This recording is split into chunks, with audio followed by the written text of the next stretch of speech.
अगर व्यापार नहीं चल रहा है, आपकी दुकान व्यापार व्यवसाय बंद पड़ा हुआ है, तो आप किसी के सम्मुख में जाकर हाथ मत फैलाना कि मुझे रुपया चाहिए, मुझे पैसा चाहिए।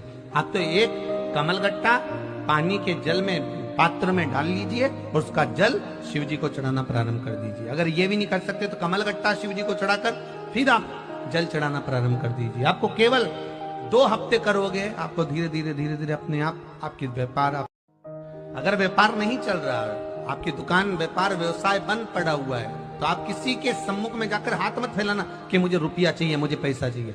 आप तो एक कमलगट्टा पानी के जल में पात्र में डाल लीजिए और उसका जल शिव जी को चढ़ाना प्रारंभ कर दीजिए। अगर ये भी नहीं कर सकते तो कमलगट्टा शिव जी को चढ़ाकर फिर आप जल चढ़ाना प्रारंभ कर दीजिए। आपको केवल 2 हफ्ते करोगे, आपको धीरे धीरे अपने आप आपकी व्यापार अगर व्यापार नहीं चल रहा है, आपकी दुकान व्यापार व्यवसाय बंद पड़ा हुआ है, तो आप शंकर को बेलपत्र चढ़ाने से किस किस चीज की प्राप्ति होती है? किस किस चीज की प्राप्ति? शिव महापुराण की कथा कहती है, एक बेलपत्र यदि शिव को समर्पित करा जाता है तो रिद्धि तुम्हारे घर में प्रवेश कर जाती है। दूसरा बेलपत्र जब हम समर्पित करते हैं तो सिद्धि तुम्हारे घर में प्रवेश कर जाती है। तीसरा बेलपत्र यदि हम समर्पित करते हैं तो श्री गणेश हमारे घर में प्रवेश कर जाते हैं।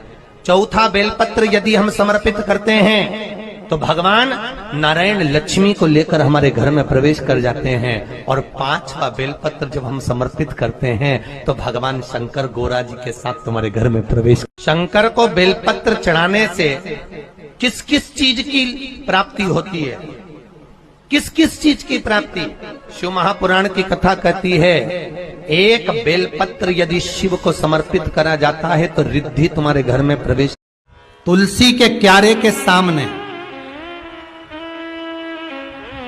जितने लोग बैठे हैं टीवी चैनल के सामने, बिल्कुल ध्यान से सुनिएगा। तुलसी के क्यारे के सामने और बेलपत्री के पेड़ के नीचे आप अगर 5 मिनट भी बैठकर भगवान का भजन करते हो, आप जिस मंत्र की माला करते हो उसका फल लाख गुना हो जाता।